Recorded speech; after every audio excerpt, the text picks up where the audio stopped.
대한민국의 풍성한 국방 소식을 모아놓은 국방탐 구생활입니다. 구독, 좋아요, 알림 설정 감사드립니다. 오늘은 한국의 KF-21 전투기 엔진 개발과 관련된 최신 소식을 전해드리겠습니다.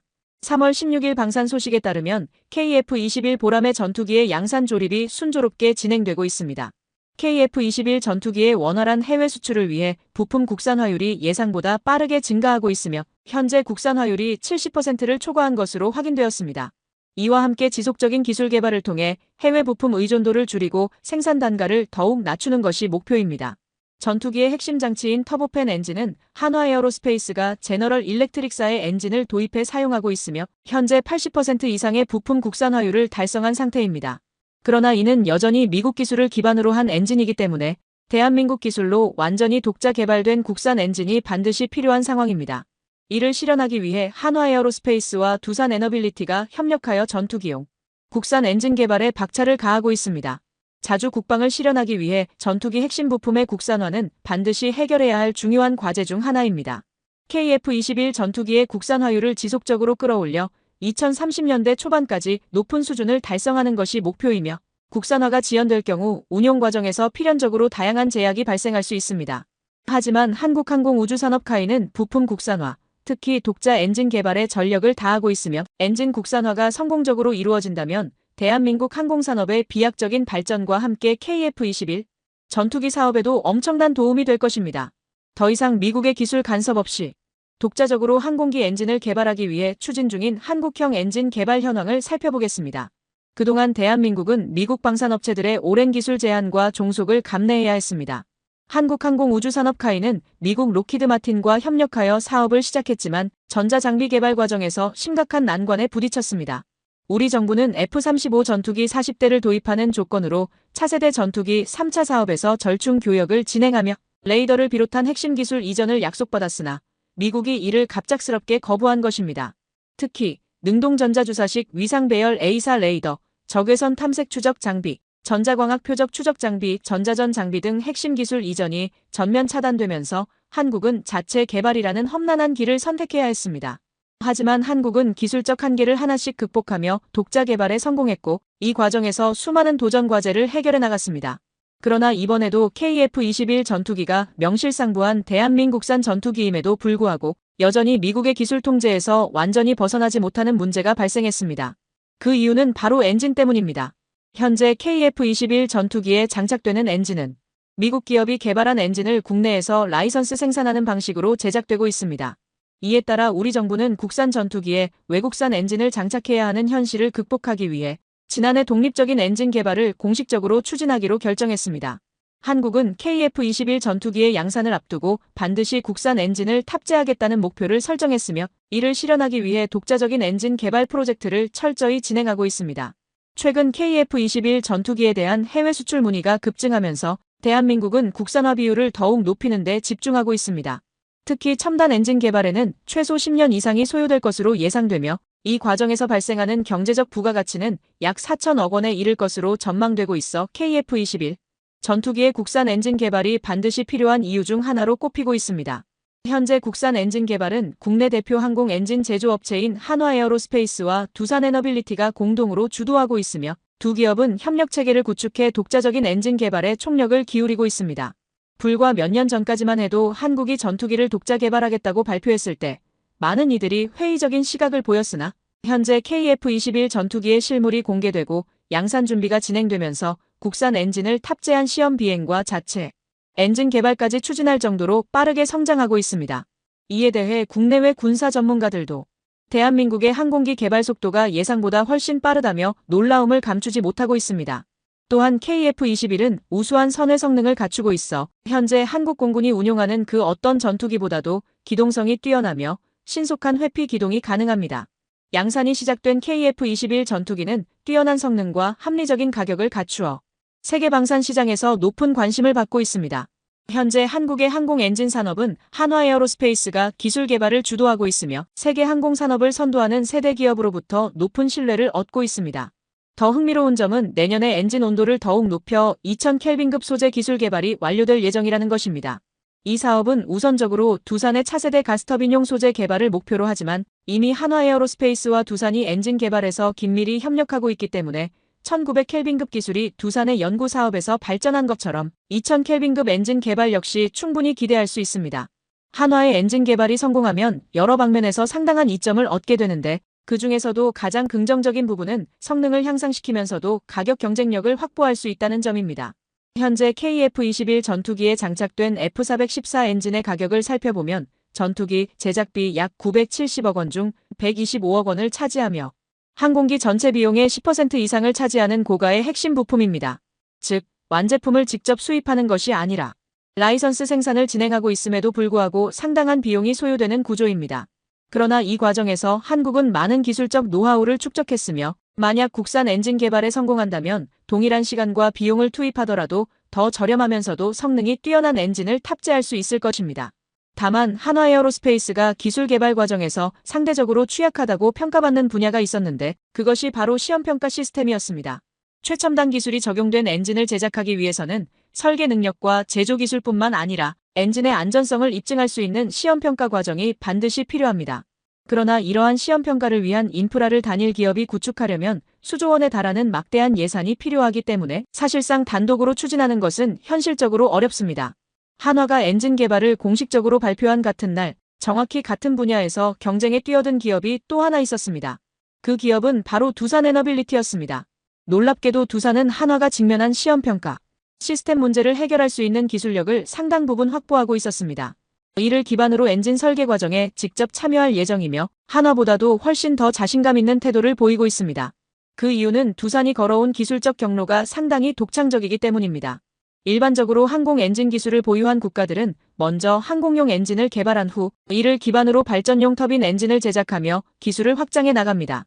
그러나 두산은 정반대의 접근 방식을 택했습니다. 즉, 항공 엔진 개발을 염두에 두지 않은 상태에서 세계에서 5번째로 발전용 터빈 엔진을 독자적으로 개발하는 데 성공한 것입니다. 이제 한국은 이 기술을 역으로 활용해 항공 엔진을 개발하는 단계에 접어들었습니다. 항공 엔진과 발전용 터빈 엔진의 가장 큰 차이는 항공 엔진은 무게 대비 추력을 극대화하는 것이 목표인 반면 발전용 엔진은 연료 효율을 극대화하는 데 초점을 둔다는 점입니다. 이 원리를 거꾸로 적용하면 두산이 개발한 엔진은 이미 연료 효율 면에서 최고 수준의 기술력을 확보하고 있다는 뜻이 됩니다. 물론 이 기술을 항공 엔진으로 전환하는 과정이 결코 단순하지는 않겠지만 두산은 초고압 터빈을 1만 시간 가까이 지속 운전한 경험이 자사의 기술적 강점이라고 강조하고 있습니다. 또한 한화가 해결해야 할 가장 큰 과제 중 하나였던 초내 열성 소재 문제 역시 두산은 이미 1700도 이상의 초고온을 견딜 수 있는 소재를 자체적으로 보유하고 있습니다. 지난 10년간 발전용 엔진 터빈 개발에 집중해온 두산은 방대한 양의 소재 데이터를 축적했으며 이를 분석하여 새로운 합금강을 제조하는 데 적극 활용하고 있습니다. 결국 두산 또한 한화와 마찬가지로 신기술을 빠르게 수용하며 차세대 엔진 개발을 위한 핵심 기술을 확보하고 있는 것입니다. 이제 남은 과제는 이 기술을 항공 엔진으로 전환하는 것입니다. 두산은 원래 이 기술을 발전소 터빈에 적용해왔으며 방산 분야에서는 향후 함정용 엔진으로 활용할 계획을 세우고 있었습니다. 그러나 이러한 기술적 강점에 주목한 방위사업청은 한화와의 협력을 제안하며 항공 엔진 개발에 도전할 것을 권유했습니다. 두 기업이 협력한다면 개발 기간을 단축하고 예산 낭비를 막는 데 큰 도움이 될 것으로 전망됩니다. 이들의 협력을 주도한 방위사업청은 이에 맞춰 엔진 시험평가 시설 구축을 본격적으로 추진하고 있습니다. 한국이 KF-21 전투기의 양산을 앞둔 시점에서 완성 단계에 가까운 엔진 기술과 예상보다 낮은 양산 비용이 공개되자 해외에서 커다란 충격을 받았습니다. 엔진 성능이 향상되었음에도 불구하고 가격이 오히려 낮아지는 상황이 벌어진 것입니다. 현재 튀르키예는 한국을 따라잡기 위해 약 20종의 엔진을 동시에 개발하고 있습니다. 이는 전투기용 터보팬 엔진뿐만 아니라 보조동력 엔진, 헬기 엔진, 호위함 엔진, 전차 엔진, 무인기 엔진, 장갑차 엔진 등 다양한 분야에서 엔진 개발을 시도하는 모습입니다. 그러나 이렇게 여러 종류의 엔진을 한꺼번에 개발하는 것은 일반적인 방식이 아닙니다. 물론 모든 프로젝트가 성공한다면 기술적 노하우를 빠르게 축적할 수 있겠지만 튀르키예 입장에서는 이제 막 한국을 따라잡을 수 있을 것 같았던 순간 예상보다 훨씬 더 빠르게 한국이 앞서 나가버린 상황을 마주하게 되었습니다. 이러한 상황에서 튀르키예는 한국을 따라잡기 위해 예상치 못한 전략을 선택했습니다. 바로 우크라이나를 항공 엔진 개발 파트너로 삼는 것입니다. 우크라이나의 기술을 이전받게 된다면 튀르키예의 항공 엔진 개발 속도가 이전보다 훨씬 빨라질 가능성이 있습니다. 그럼에도 불구하고 자체적으로 엔진을 개발하려면 수많은 시행착오를 겪으며 엔진 블레이드를 녹이고 불태우는 과정을 감수해야 합니다. 실제로 항공기 엔진 개발은 가장 어려운 기술 분야 중 하나로 꼽힙니다. 이전까지 상업적으로 성공적인 항공기 엔진을 독자적으로 개발한 국가는 미국과 영국 정도에 불과했습니다. 미국의 제너럴 일렉트릭, 프렛 앤 휘트니, 그리고 영국의 롤스로이스, 이 세 개의 기업이 사실상 항공기 엔진 시장을 독점하고 있는 것이 현실입니다. 마치 이를 입증이라도 하듯 한국은 엔진 국산화 사업에 공식 착수한 지 얼마 되지 않았음에도 불구하고 이론적으로 충분한 효율을 발휘할 수 있는 설계를 내놓았습니다. 한화가 이번에 공개한 CJ 모형은 1만 5천 파운드의 추력을 목표로 하고 있습니다. 현재 KF-21 보라매에 장착되는 F414 엔진과 동급의 성능을 보유하고 있다는 의미입니다. 외형적인 특징을 분석해보면 이 목표가 단순한 과장이 아니라는 점을 확인할 수 있습니다. 3단 팬, 6단 압축기, 1단 고압 터빈, 1단 저압 터빈으로 구성되어 있으며 이는 F414 엔진과 거의 동일한 구조를 갖추고 있습니다. KF-21에 탑재되는 F414 엔진은 7단 압축기를 채택하고 있으며 차이점으로는 맨 앞에 3단 팬이 1단과 뒤쪽 2단으로 구성된 점입니다. 앞쪽 1단은 블레이드와 로터 디스크가 분리된 구조이며 뒤쪽 2단은 두 요소가 통합된 블리스크 방식이 적용되었습니다. 제너럴 일렉트릭은 이 구조를 개선하기 위해 F4140이라는 개량형을 개발했으며 해당 모델에서는 3단 팬을 모두 분리형으로 제작해 공기 흡입량을 10% 증가시키고 출력 또한 약 18% 향상시켰습니다. 또한 압축기 단계를 기존 7단에서 6단으로 축소했습니다. 한화가 공개한 CJ 엔진은 초기 설계부터 3단 팬이 모두 블리스크 방식으로 적용되었습니다. 뿐만 아니라 엔진 압축기 단계를 기존 7단에서 6단으로 조정하고 팬과 압축기 사이의 공간을 비교적 넓게 설계한 점이 특징입니다. 일반적으로 이 공간에는 기어박스와 연결되는 파워 테이크오프 PT형 장치가 장착됩니다. 이를 넓게 설계하면 향후 6세대 전투기 엔진으로 개량할 때 필수적인 대용량 발전기를 해당 공간에 장착할 수 있습니다. 이렇게 되면 터빈 회전력을 보다 효율적으로 전력으로 변환할 수 있어 무인기 운용 등으로 인해 높은 전력 소모가 예상되는 6세대 전투기에 최적화된 성능을 갖추게 됩니다. 결론적으로 한화에어로스페이스는 제너럴 일렉트릭이 과거 겪었던 시행착오를 분석해 초기부터 개량된 최신형 F414 엔진 설계를 적용한 것입니다. 특히 미국의 제너럴 일렉트릭은 유럽 합작사를 활용해 전 세계 항공 엔진 시장에서 58%의 점유율을 차지하고 있습니다. 수차례 전쟁을 경험하며 항공기 엔진을 국가 전략 기술로 육성한 미국과 영국은 자국 기술의 해외 이전을 철저히 차단하는 방식으로 독점 체제를 유지하고 있습니다. 전 세계 많은 국가들이 이들 세 개 기업의 기술을 모방하려 했지만 내구성 문제 등 여러 한계를 극복하지 못해 수십 년 동안 이를 뛰어넘은 사례가 없었습니다. 그러나 항공기 엔진의 국산화를 포기할 수는 없습니다. 항공기 엔진은 단순한 기술이 아니라 항공산업 발전의 핵심이며 국가 안보와도 직결된 전략적 산업이기 때문입니다. KF-21 전투기 엔진 체계 관련 국제개발 동향 보고서에 따르면 한화에어로스페이스와 국방과학연구소 ADD는 2004년부터 2007년까지 램제트 추진기관 개발을 진행했습니다. 램제트 엔진은 고속으로 유입되는 공기를 원통 내부에서 압축한 후 연료를 분사점화하여 연소의 추진력을 얻는 방식의 제트 엔진입니다. 이 엔진은 별도의 압축기나 터빈을 사용하지 않기 때문에 초음속 순항이 가능한 전투기에 적합한 구조를 갖추고 있습니다. 2010년부터 2012년 사이에는 KF-21 전투기용 엔진 핵심 기술을 활용한 연구가 이어졌으며 2011년부터 초고속 공기 흡입 엔진을 특화한 연구가 본격적으로 시작되어 2017년까지 가시적인 성과를 거두었습니다. 또한 2018년부터 개발된 램제트 엔진 활강체 테스트는 지난해인 2023년까지 완료하는 것이 목표였습니다. 국방과학연구소와 한화에어로스페이스는 엔진 국산화를 위한 기술 이전을 확보하는 데 최종적으로 동의를 받았으며 이러한 성과는 한화가 장기적인 전략을 체계적으로 수립한 결과로 평가됩니다. 현재 KF-21 보라매가 수행할 수 있는 이른바 코브라 기동 역시 충분히 가능할 것으로 보입니다. 실제로 대한민국은 최근 고바등각 기동 비행에 성공하며 전 세계 군사 전문가들의 관심을 끌었습니다.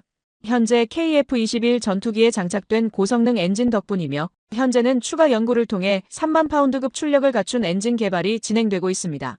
또한 한국은 단계적으로 엔진 개발을 추진하고 있으며 그 결과 티타늄 블레이드와 저바이패스용 구동기 기술을 자체적으로 확보하고 있습니다. 특히 차세대 신기술을 적용해 제작된 램제트 엔진은 기존 모델보다 출력과 연비가 뛰어나며 안정성 또한 크게 향상되었습니다.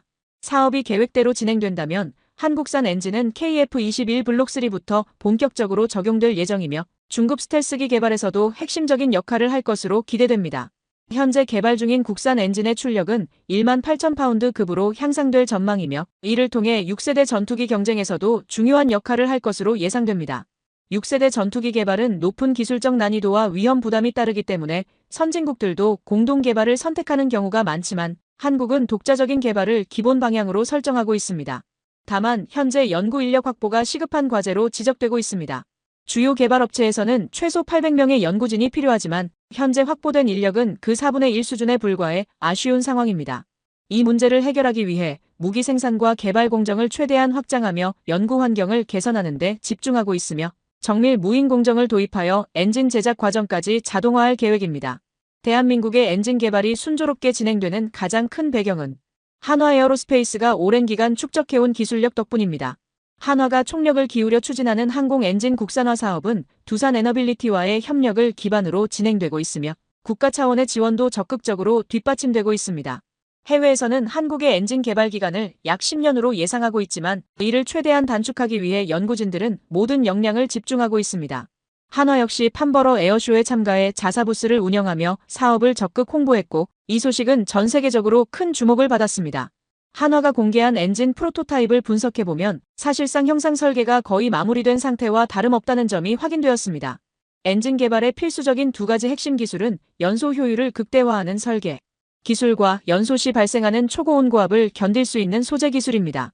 엔진 국산화 사업을 추진하는 과정에서 한화는 이미 상당한 수준의 설계 기술을 확보했다고 강조해 왔으며 소재 기술 확보에 추가적인 시간이 필요하다는 점을 여러 차례 언급한 바 있습니다. 과거 한화 관계자는 한 인터뷰에서 6세대 전투기 개발까지 염두에 두고 엔진을 개발 중이라고 밝힌 바 있으며 이번 설계 변경 역시 그러한 장기적인 전략의 일부로 분석되고 있습니다. 다만 한화는 이번에 공개한 시제 모형 그대로 엔진을 완성할 계획이 아닙니다. 현재 개발 중인 엔진은 F414급 성능을 보유하고 있으며 6세대 전투기에도 적용할 수 있지만 이를 뛰어넘는 성능을 목표로 하고 있습니다. 한화가 공개한 엔진 개발 로드맵을 살펴보면 첫 단계부터 15,000파운드를 넘어 18,000파운드급 엔진이 명확히 명시되어 있습니다. 이 엔진이 장착될 기체는 KF-21 블록 3와 5세대 이상의 무인 전투기로 한화는 최초 개발 엔진의 성능부터 이 수준을 목표로 설정했습니다. 현재 국방과학연구소에서 검토 중인 엔진 소재는 섭씨 1625도, 즉 1900K까지 견딜 수 있는 내열 성능을 갖추고 있습니다. 이 정도 온도를 견딜 수 있는 엔진이라면 18,000파운드의 추력을 구현할 수 있습니다. 주목할 점은 불과 재작년까지만 해도 1800K급 소재가 검토되고 있었다는 사실입니다. 이 온도로는 F414 엔진과 동일한 15,000파운드의 추력을 낼 수 있습니다. 결국 불과 2년 만에 엔진 내열 성능을 100K 높이고 목표 출력도 크게 상향 조정했다는 의미가 됩니다. 앞으로도 한국산 무기 체계를 더욱 발전시키기 위한 연구와 기술 혁신이 지속되길 기대합니다. 캐나다 국방장관은 KF-21 보람의 전투기에 대해 특별한 관심을 보이며 KF-21 전투기가 최근 연속적으로 시험 비행을 성공적으로 수행하고 엔진 안전성 테스트까지 완료한 점을 주목하고 있습니다. 캐나다 주요 언론과 군사무기 싱크탱크인 프레이저 리뷰에 따르면 기존에 도입 예정이었던 미국산 F-35 전투기 대신 한국의 KF-21 전투기 도입 가능성을 긍정적으로 검토하고 있다는 발언을 하며 화제를 모으고 있습니다. 보다 정확하게는 모든 F-35 전투기를 도입하기보다 KF-21과 병행하는 투트랙 전략을 새롭게 고려하고 있다고 밝혔습니다. 현재 캐나다는 국제 정세의 변화 속에서 더 이상 미국의 군사적 보호에만 의존할 수 없으며 독자적인 국방력을 강화해야 할 필요성을 절실히 인식하고 있습니다. 캐나다가 운용 중인 노후된 CF-18 호넷 전투기는 차세대 전투기로 대체되지 않은 상황이며 특히 캐나다 영공에서는 미국과 러시아 전투기들이 시베리아를 넘어 영공을 침범하는 사례가 빈번하게 발생하고 있어 이 같은 고민이 더욱 깊어지고 있습니다. 여기에 더해 캐나다 국방참모총장이 과거 한국에서 근무한 경험이 있어 대한민국 방산 무기의 가격 경쟁력과 우수한 성능을 잘 이해하고 있다는 점도 한국산 무기 도입에 긍정적인 영향을 주고 있습니다. 캐나다는 한국의 KF-21 전투기 도입을 적극적으로 검토하고 있으며 캐나다 국방장관은 KF-21 보라매가 지속적인 시험 비행과 반복적인 엔진 테스트, 무장체계 확립을 통해 세미스텔스 전투기로서 확실한 가능성을 입증했다고 평가하며 추가 도입 가능성까지 염두에 두고 있다고 밝혔습니다. 현재 캐나다는 미국의 군사적 보호에만 의존하지 않고 독자적인 국방력을 강화해야 한다는 필요성을 더욱 절실하게 인식하고 있습니다. 특히 중국의 경제력이 확대됨에 따라 러시아 수호의 전투기가 시베리아를 넘어 캐나다, 영공을 빈번하게 침범하는 사례가 증가하면서 노후화된 전투기를 대체할 차세대 전투기 도입 사업이 본격적으로 추진되고 있습니다. 캐나다의 최신 전투기 도입 사업에서는 스웨덴 사브의 그리펜, 미국 로키드 마틴의 F-35, 보잉의 FA-18EF 슈퍼 호넷이 후보로 선정되었으며 최종적으로 F-35가 채택되었지만 F-35의 도입 지연 문제로 인해 여전히 운용 공백이 발생하고 있는 상황입니다. 지난 12월 발생한 F-35 추락 사고 이후 캐나다 국방장관은 대체 전투기 도입 필요성을 강하게 제기했습니다. 그는 F-35의 작전 반경만으로는 캐나다의 넓은 영공을 충분히 방어하기 어렵다고 지적하며 CRF 프로그램이 추가 자금 지원을 받으면 KF-21 전투기 구매를 적극 추진할 계획이라고 밝혔습니다. 캐나다 공군의 신규 전투기 도입 프로젝트는 2014년부터 시작된 군 현대화 프로그램의 일환으로 캐나다가 KF-21을 도입할 가능성은 대한민국 방산업계에 있어 대형 호재가 될 전망입니다. KF-21 전투기의 도입 물량이 증가할수록 대한민국 공군의 전력 강화와 질적 향상이 이루어지며 일본 전투기와 비교해도 압도적인 우위를 점할 가능성이 높습니다. 이로 인해 일본과 중국은 한국의 KF-21 전력 강화에 대해 상당한 부담을 느끼며 경계를 늦추지 않을 것으로 예상됩니다. 캐나다 언론들은 KF-21 전투기를 가장 실용적이며 강력한 성능을 갖춘 대안으로 평가하고 있으며 미국산 F-35의 생산 지연이 계속되면서 KF-21의 경제성과 운용 효율성이 더욱 부각되고 있습니다. 한국항공우주산업카이에서 한국형 파스 시스템을 도입함으로써 KF-21 전투기의 신속한 양산이 가능할 것으로 전망됩니다. 한국은 2020년 중반부터 2030년까지 KF-21 보람의 120대 이상을 추가 배치할 계획이며 이를 통해 공군 전력의 질적 향상을 이루고 상위급 전투기 수량을 대폭 확대하여 국가방위 능력을 대폭 강화하는 전략을 추진하고 있습니다. 캐나다가 이미 미국산 F-35 전투기를 도입하고 있음에도 불구하고 대한민국의 KF-21 전투기 병행 도입 가능성을 검토하는 데에는 여러 가지 이유가 있습니다. 첫째, F-35 전투기만으로는 캐나다의 전투기 운용 요구를 충족하기 어려운 비용 문제가 있습니다. 미국산 F-35 전투기는 유지 비용이 상당히 높은 반면 한국산 KF-21 전투기는 운용비 대비 효율성이 F-35보다 약 4배 가까이 높다는 평가를 받고 있습니다. 둘째, 캐나다 공군은 미국에만 의존하는 방식으로 예산을 운용하는 것이 더 이상 현실적이지 않다고 판단했습니다. F-35 전투기 단독 운영 시 예산 부족으로 인해 방위비 집행이 어려워질 가능성이 높아 이를 보완할 필요성이 더욱 강조되고 있습니다. 마지막 세 번째 이유로는 F-35 전투기가 스텔스 성능을 갖춘 기체이지만 KF-21에 비해 무장 탑재량이 적어 화력 투사면에서 불리할 수 있다는 점이 지적되었습니다. 캐나다 언론에서는 캐나다 공군이 다양한 화력 투사 임무를 수행할 수 있는 다목적 전투기 도입을 고려 중이며 KF-21 전투기가 이러한 요구를 충족할 적절한 대안이 될 수 있다고 분석하고 있습니다. 캐나다는 최소 40대의 KF-21 전투기를 구매하는 계획을 수립한 것으로 알려졌습니다. 이에 따라 하지트 캐나다 국방장관은 F-35 전투기 단독 도입만으로는 캐나다 영공 방어에 한계가 있다고 판단하여 추가적인 전투기 도입이 필요하다는 입장을 밝혔습니다. 이러한 배경을 바탕으로 캐나다 공군은 대한민국을 직접 방문해 KF-21 전투기 도입 관련 협의를 진행한 것으로 보입니다. 현재 KF-21 전투기 시제기 6대가 모두 초도 비행에 성공했으며 내년 양산을 앞두고 성능평가 및 생산 준비가 진행 중인 점을 고려할 때 캐나다 공군이 KF-21 도입을 추진할 가능성이 높아지고 있습니다. KF-21 전투기가 캐나다 공군에 인도될 예상 시점은 2027년이며 이는 F-35 전투기 도입이 예정된 2028년 이전에 캐나다가 전력을 보강하려는 전략과 일치하는 것으로 평가됩니다. 캐나다는 추가 국방 예산 확보 시기와 KF-21 전투기 양산 일정이 맞물릴 가능성이 높아 이를 통해 방위력 강화와 예산 절감 효과를 동시에 기대하고 있습니다. 캐나다 국민들 사이에서는 한국이 해외 수출 시 차관을 지원하는 방식에 대해 일부 의문을 제기하는 의견도 존재했습니다. 그러나 캐나다는 추가 자금 확보 방안을 고려하고 있으며 한국과의 군사 협력 관계를 바탕으로 추가적인 지원 가능성을 기대하고 있습니다. 이에 따라 실제 자금 조달이 원활하게 이루어질 가능성이 높으며 이는 경제적 측면에서도 긍정적인 영향을 미칠 것으로 분석됩니다. 이처럼 대한민국 국군의 자부심이자 국방기술력의 상징이 된 KF-21 전투기 개발에는 총 8조 8천억 원이 투입되었으며 이는 대한민국 역사상 최대 규모의 무기 개발 사업으로 기록되었습니다. 그럼 다음 시간에 더 흥미롭고 유익한 소식으로 다시 찾아오겠습니다. 지금까지 국방탐구생활이었습니다. 구독하고 알림 설정을 해주시면 더 빠르고 정확한 국방 소식 전달해드리겠습니다. 지속적인 관심과 응원 부탁드리며 시청해주신 분들 모두 감사드립니다. 시청자 여러분 좋은 하루 되세요.